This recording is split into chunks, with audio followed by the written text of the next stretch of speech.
দিনই দুপুরে ওসমান হাদির মতো একটা মেধাবী ছেলে, এত বড় বলিষ্ঠ একটা কণ্ঠস্বর ছেলেকে দিনই দুপুরে এরকম গুলি করবে, হত্যা করবে, আবার আমাদের দেশের বর্ডার পার হয়ে উপরে আশ্রয় নেবে।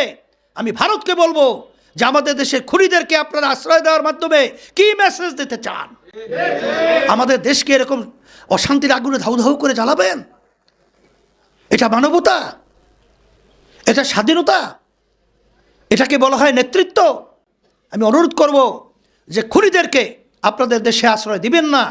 আর এই খুনিরা কীভাবে পার হলো আমাদের এই বর্ডার পাস হয়ে, প্রশাসন সহ সকলকে আমি বলবো যে আপনাদের নিরাপত্তা, আপনাদের এই অবস্থানটা আমরা কিন্তু এখন ভয় পাচ্ছি। আমাদের জীবন নিয়ে, আমাদের অবস্থান নিয়ে, প্রতিটা বাংলাদেশের নাগরিকের, বাংলাদেশের মানুষের জীবনের নিরাপত্তা নিয়ে আমরা শঙ্কায় আছি। আর নির্বাচন কমিশন কি বক্তব্য দেয়? আফসোস, আমি ধিক্কার জানাই। আজকে এত বড় একটা উল্লেখযোগ্য ঘটনা, সেখানে সে বলতে চায় বিচ্ছিন্ন একটা ঘটনা। আমি ধিক্কার জানাই তার বক্তব্যকে। এর চেয়ে বড় ঘটনা বাংলাদেশে কি থাকতে পারে? আর সেখানে এমন বক্তব্য যেটা কোনো স্বাভাবিক সেন্সওয়ালা মানুষ এই ধরনের বক্তব্য এই মুহূর্তে দিতেই পারে না। এই জন্য আমি সকলকে তার আহ্বান জানাবো, যারা দেশপ্রেমিক আমরা রয়েছি, আমরা আওয়াজ তুলব।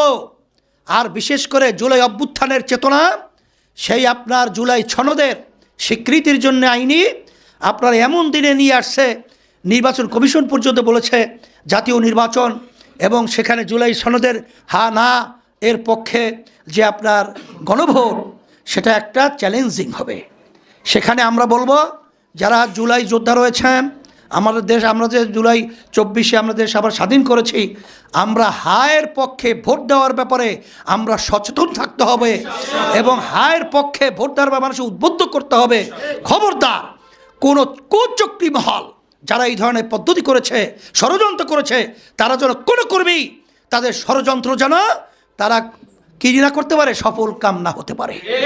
এই জন্য আমি সাংবাদিক বন্ধুদেরকে বলবো, আমার সর্বশ্রেণীর উল্লেখযোগ্য সচেতন আমার ভাইদেরকে বলবো, আমাদেরকে বলবো, আমি সকলকে বলবো, দেশপ্রেমিকদেরকে বলবো, আসলে আমরা সবাই একত্রিত হয়ে ক্ষমতা প্রেমিকরা দেশকে রক্ষার জন্য, মানবতা রক্ষার জন্যে, ইসলামকে রক্ষার জন্যে, স্বাধীনতাকে অর্থবহ করার জন্যে ক্ষমতা প্রেমিকদেরকে আমাদের এই বাংলার জমিন থেকে উৎখাত করার জন্যে এক কণ্ঠে আওয়াজ তুলতে হবে।